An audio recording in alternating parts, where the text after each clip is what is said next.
If you've been considering any electric car in Australia, including the Tesla Model 3, the Polestar 2, or Hyundai Ioniq, well, you should check out the BYD Seal. In fact, you should stay tuned because I've got a lot to tell you about this EV in this review. So please like and subscribe, and let's get to it.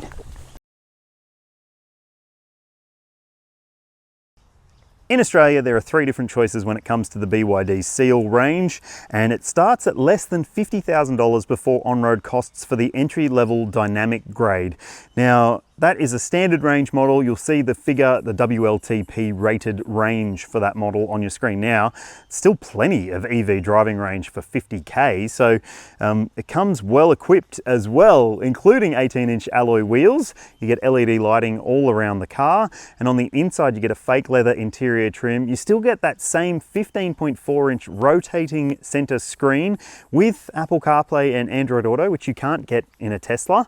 And there's also a bunch of other really nice features, including electric seat adjustment. You've got heated and cooled front seats as well, climate control.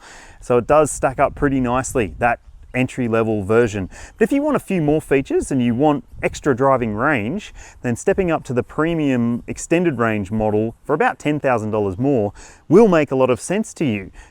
You get real leather trim on the inside. You also get a head-up display, which you can't get in a Tesla either, and it does make for a more enjoyable driving experience when you do have that projection on the windscreen in front of you. It means you're less distracted, you're not going to take your eyes off the road as much as if you didn't have that. There are a few other features in that mid-spec model, but suffice to say, it stacks up really well when it comes to value for money, and so does this version here, which is the performance model. So it has all-wheel drive, and it also has an 0 to 100 time of 3.8 seconds. So it's the really, really fast one. It has a few extra features as well, including a different suspension system, which I'll tell you about in the driving section. I'll also tell you soon about safety stuff and ownership stuff as well. There are some things you need to know in both of those categories, but first, let's talk about some of the best alternatives to the BYD Seal. The first and best alternative to the BYD Seal, in my opinion, is the Tesla Model 3. Look, it isn't going to suit everyone because there are some unconventional elements to that car, including the fact that it doesn't have blinker stalks or wiper stalks, and you have to use the screen to select drive or reverse. So, yeah, it's a bit weird, but it's also very, very good in a lot of different ways, and it represents pretty good value for money as well. Now, another option that you might want to consider if you're looking for a car of this size is the Polestar 2. I've done a full detailed review of that car as well as the Model 3 and the next car I'm going to talk about. You'll find links in the description, but it is a very good car. It's now rear-wheel drive instead of front-wheel drive. There's an all-wheel drive model that's really fast if that's what you want, but I don't think you need to spend all that much to get a really good Polestar 2. So it could be a really good choice for you as well. And thirdly, you might want to check out the Hyundai Ioniq 6. Now, it's basically an aerodynamic focused car. So it does have a very swoopy look to it. Some people don't love that. I'm not sure whether I love it or not. There are some angles to it which aren't as appealing as others, but it is real world efficient. There's a few different variants available as well, starting, well, a little bit higher than this car. So it might not suit your budget, but it might suit your tastes. So maybe let me know which one in the comments that you would pick, or if I've missed anything. Hey, MG4 is also a really good alternative, a lot cheaper too. Before we talk about the size of this car, let's talk about some of the design elements. Look, I'm not so sold on these lower daytime running lights in the bumper there. I do like the look of the car. I like the profile of the car though, and I'm not so sure about these little fin sections down there. Look, I'm no George Costanza marine biologist, but I don't think seals have those. I think dolphins and sharks have gills. Let me know if I'm wrong in the comments. Now, let's check out the boot, see if it's big enough. This is 4.8 meters long, this car, so it should have a big boot. So, hit the button down there for the electric boot lid, which I like is a standard fit item across the entire range. And you've got access to a pretty sizable boot. Now, BYD says that it's 400 litres of cargo capacity, which seems actually kind of small, but there is a few tricks in the back here. So you've got this hidden section underneath the boot floor, like in a Model 3, and that also can hide your cable bag. You get cables as standard, and also there's a tyre repair kit underneath that secondary boot floor down there. So Having a tyre repair kit is going to be a really nice thing to just have as a peace of mind item if you are going for longer road trips, for instance. And I think that the boot space is big enough for a young family. You can fit a pram and some shopping bags in there. I've tested that, and yeah, I reckon it does stack up pretty well. Oh, and there's also a frunk, so there's a storage compartment underneath the bonnet of the car as well, so extra practicality. A head-up display, stalks on the steering column, real blinkers and wipers. Wow, this car has it all. Or it has a few extra features compared to a Tesla Model 3 at least, and I know that that will stand out to some people as the reason to buy this car, because it's a bit more conventional in some ways than a Tesla Model 3. Look, there are still some unconventional elements to the interior finish and design of the BYD Seal. Namely, it's still got that same 15.4-inch rotating touchscreen media system. And look, that screen does take a little bit of learning. I don't find it to be quite as intuitive as a Model 3's screen, but it is still pretty good. There's lots of features. You can jump around the screen pretty easily as long as you learn where you need to go. There's a bunch of different menus that you can play with in this screen. You've got built-in Spotify, you've got SatNav, you've got Apple CarPlay and Android Auto available as well. There's a really good camera system, so you can keep an eye on the surroundings of the car as well.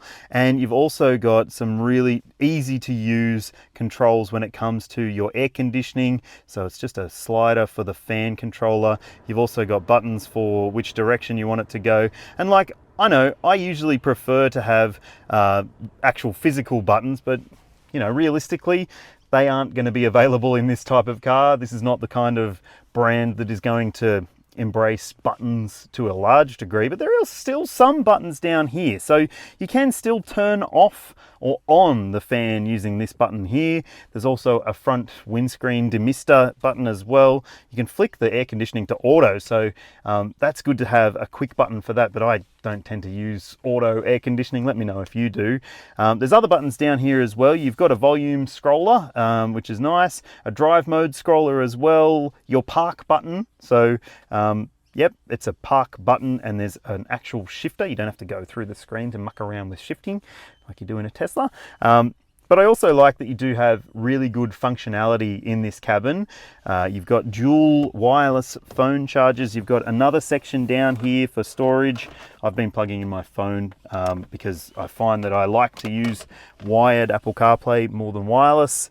And you've got a couple of cup holders here. And there's also a covered center console bin here.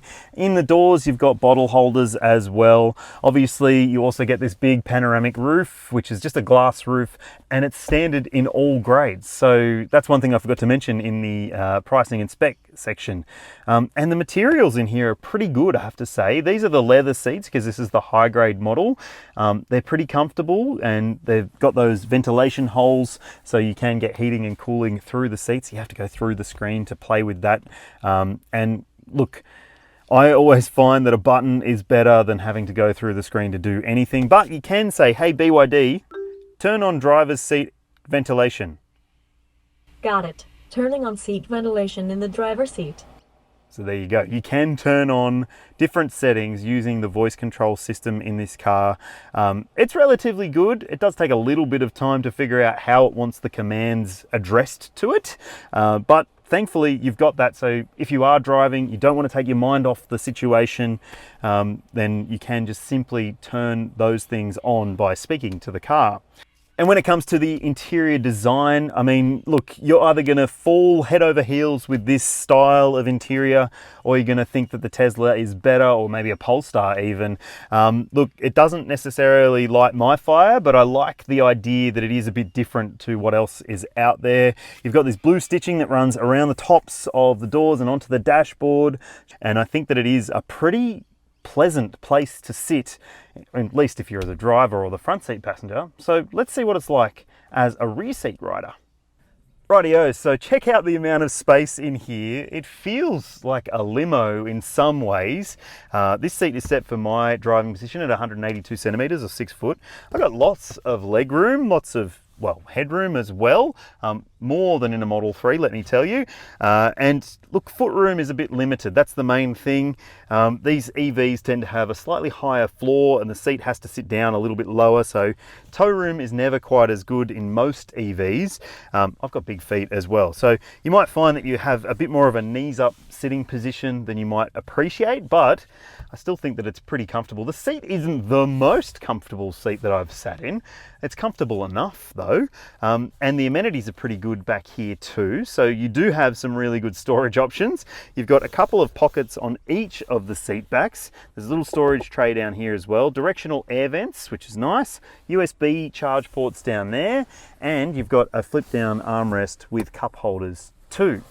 Now this seat is basically designed to have 2 occupants in the back. The middle seat is not the most comfortable, but if you do have children and you are planning on fitting lots of kid seats in the back, you've got a top tether point here, which you don't get in a Tesla Model 3. So that's good to see. You've also got ISOFIX points in the window seats, so 3 top tethers and ISOFIX as well. Seems to stack up from a family perspective, and all the amenities stack up really well too. You've got little lights up here as well, and they are adjustable, so you can tap them to get a brighter light if you need it, which is very handy, especially at night when you are loading a little one in the back. Rightio, let's talk about charging. So AC charging at a maximum rate of 7 kilowatts, which is less than what you get in a Tesla, but at least if you buy a BYD, you get a standard charging cable included with the purchase of the car. So that's nice to know. And also, if you are considering DC charging when you're out on the road, on road trips, the maximum charge rate for the entry-level version is 110 kilowatts, but if you choose one of these higher grade versions, it's 150 kilowatts maximum DC charge rate. Again, slower than a high-spec Tesla, and that might mean that it's going to take a little bit longer to charge if you are out on a road trip. Now let's talk batteries and capacity. So the entry-level version has the smaller BYD Blade battery. You'll see the details on the screen now. That's only available in that spec. But if you step up to the mid-spec or the higher grade model, you get a bigger battery, and that means more driving range. I've put the figures on the screen there for you to see. So it does make a difference if you are considering spending more, but the entry-level version still seems to make a fair bit of sense if you're going to do more of your charging at home than anywhere else. Righto, let's start off with the entry-level version, which is a rear-wheel drive single motor model. It has 150 kilowatts and 310 Newton meters, which isn't that much for a car of this size, but it still does 0 to 100 in 7.5 seconds, according to BYD, which means that it's going to be quick enough for most people's needs. But if you want something that has longer range, more power, more torque, and a faster 0 to 100 time, then the step up to the mid-spec premium model will make sense. It is still rear-wheel drive, but it does have considerably more power and torque, and it's much, much quicker, 0 to 100. So if that matters to you, then stepping up to it could be a really good, simple upgrade. It's not that much more expensive really either. And then there's this version here, which is the performance model. It has ridiculous power and torque outputs. You'll see them on the screen now. And that means that it can do 0 to 100 in a claimed 3.8 seconds. That's why it's got the 3.8S badge on the back of it. This one is so much quicker because it adds all-wheel drive to the equation. So it's got an electric motor at the front axle as well as one at the back. And that means that it can do really, really fast things. So let's go see if it's fun to drive. Let me preface this by saying that I've already turned off a few of the safety systems that really annoy me in this car. The emergency lane keeping assistance, which I find is ridiculously aggressive. There's also a speed sign recognition system which will beep and bong at you all the time if you don't turn it off, because it reads the speed signs and tells you if it's changed or if you're going over that speed limit that it reads. So yeah, there are some elements to the safety system which I don't love. There's other elements to the drive experience which I don't love as well, but I'll get to that in a sec. Now, I need to also tell you that I've been driving this car for a few days now, and as part of this drive, I've done a comparison test with the guys at Wheels against some really good alternatives. As I've already mentioned, the Hyundai Ioniq 6 and the Tesla Model 3. And look, in some ways, this car drives quite nicely. I mean, it's ridiculously fast. There's no doubt about that. 3.8 0 to 100. You can't get better than that for the money. In terms of kilowatts per dollar, This car is more cost effective than any other car on the market. So if you just want outright speed and that's your measure of performance, then fine.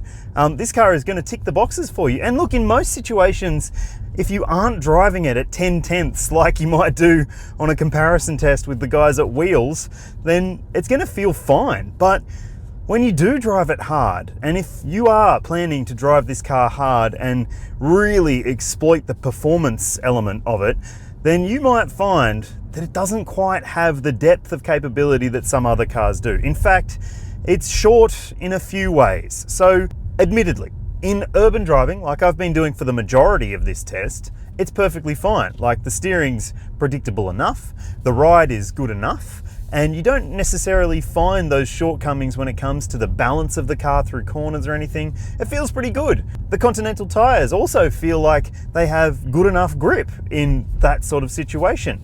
It's just that when you are on a country road, if you ever plan to do this, you will find that it is lacking when it comes to grip. It's lacking in terms of balance. It just doesn't feel as comfortable or confidence inspiring on twisty roads as you might hope it would. Look, there's room for improvement when it comes to the dynamics of this car. But if you're not going to drive it in a dynamic manner, then I don't think you're going to find too much to fault with this car. But as I said, with context, it could be better. The tyres fitted to this car are Continental Eco Contact tyres. They are very much focused on efficiency. They're not necessarily a proper performance tyre, so that could be an easy upgrade for you if you did want a more enthusiastic tyre fitted to the car. Because while it is good at normal driving, at higher speeds, when you do start to push it, you do find the limits of the tyres pretty easily. Now, one thing that I think could be better, no matter whether we're talking about normal driving or performance driving, is the brake pedal feel. I find that it is, well, hard to judge. It's got a real squishiness to the pedal, and it doesn't feel like it has that same sort of natural progression to the pedal that some other EVs have, even with regen braking incorporated into the system. Yes, it does have regen braking, but it doesn't have like a single pedal driving mode where it will come to a full stop very aggressively. It does slow down a little bit, but it's not necessarily as good as some other EVs out there. And the ride, this spec, the performance model, has the frequency selective dampers. Unfortunately, it is a little bit uncomfortable at times. Depending on the road surface, you might find that it does have a bit of a sharp edge to the way that it controls itself over bumpy sections. And at higher speeds, it can feel weirdly just a little bit pitter-pattery, which is a bit unconvincing again. So if you're trading up from something that is, say, maybe a 10-year-old Subaru WRX or a 10-year-old Commodore V8, and you want something that's super fast, you want it to be electric, and you want it to have some kind of dynamism to it, this car will tick the box to a degree. It is fast, there is no denying that, but it just doesn't have the same level of, I guess, outright dynamic capability that I was hoping that it would. But that does leave room for improvement. So we'll see what happens next for the BYD Seal Performance. And also, you have to note that this has just been about this version of the car. I haven't driven the lower spec models, so hey, they might even be better to drive and better to live with, depending on how they do behave themselves. Sometimes all-wheel drive with torque vectoring can actually make for a worse drive experience, especially when you've got more weight. You've also got so much power to contend with that maybe the performance is not going to be the right car for you. Maybe one of the other versions will be. Rightio, let's talk about efficiency for the BYD Seal. So, as I've mentioned, there are 3 different powertrain options available, and that means 3 different efficiency numbers. Now, they'll come up as I mentioned them on the screen there, the official WLTP stated figures for each of these models, and they're all pretty efficient, I have to say. So the entry-level version, the rear-wheel drive single motor, you'll see the number on your screen now. If you can replicate that in real-world driving, you'll be laughing. That's super efficient. The mid-spec model, which has a much bigger battery, is quite heavy, but it is still relatively efficient. In fact, it's really efficient for a vehicle with that capacity battery and also with the size and weight of this car. And then there's this one here, which is the performance version, which is tuned to be faster. So it does use a bit more juice as a petrol car would. You'll see the number on your screen now. And if you're wondering what I've seen across a mix of different driving scenarios over a few days of testing this car, it'll come up on your screen now. And I think that that is relatively good for a performance-focused all-wheel drive electric car that's this big. Yeah, I'm happy with that. This car achieved the maximum 5-star ANCAP safety rating against the 2023 criteria, which is the strictest criteria yet. As a result of that, it does have some annoying technology features that I've already mentioned in the driving section. It's also got a bunch of other technology as standard to help prevent crashes, including autonomous emergency braking front and rear. So it will brake the car in reverse if it thinks you're going to have a crash. There's also a lane keeping assistance function with that annoying emergency lane keeping system as part of that. There's blind spot monitoring, rear cross traffic alert with braking, and there's also a surround view camera as standard, which is really great to see, I reckon. There's a heap of other features as well, but I'm not going to go into too much detail because, well, this section could take minutes if I did, but rest assured, this car ticks all the boxes as long as you can live with some of those features that are really frustrating. You have to turn them off every single time you drive it if you don't like them. In Australia, this brand offers a 6-year, 150,000 kilometre warranty, but there are some terms and conditions that you need to read. Go to the BYD website and check out the warranty documentation because not everything is covered by that warranty. So that might play into your decision-making process. I would understand if it did. There's also an 8-year, 160,000 kilometre warranty for the battery. And there's also 12-month, 20,000 K intervals for servicing for this car. So yes, you do have to regularly maintain the BYD Seal, and you'll see an average cost on your screen now over a set period of time. So it seems to stack up okay, but it's certainly not setting any benchmarks when it comes to the ownership front. Are you convinced by the BYD Seal? I certainly am. I think this car offers a lot of value for money, and you don't need to spend up to this fast one if you don't need a really fast one. There's still heaps of value in the lower spec versions, so that's probably where I would be suggesting that you spend your money, but I'd love to know what you think. Let me know in the comments section below. Would you choose the BYD Seal or one of those alternatives I mentioned? Could you live with those annoying driver safety technologies that, well, essentially ruin the drive experience to a degree? I'd love to know what you think, and if you haven't already, please do like and subscribe and hit the bell to keep up to date with all of my reviews. Plenty more coming in 2024. Thanks for watching. I'll see you in the next one.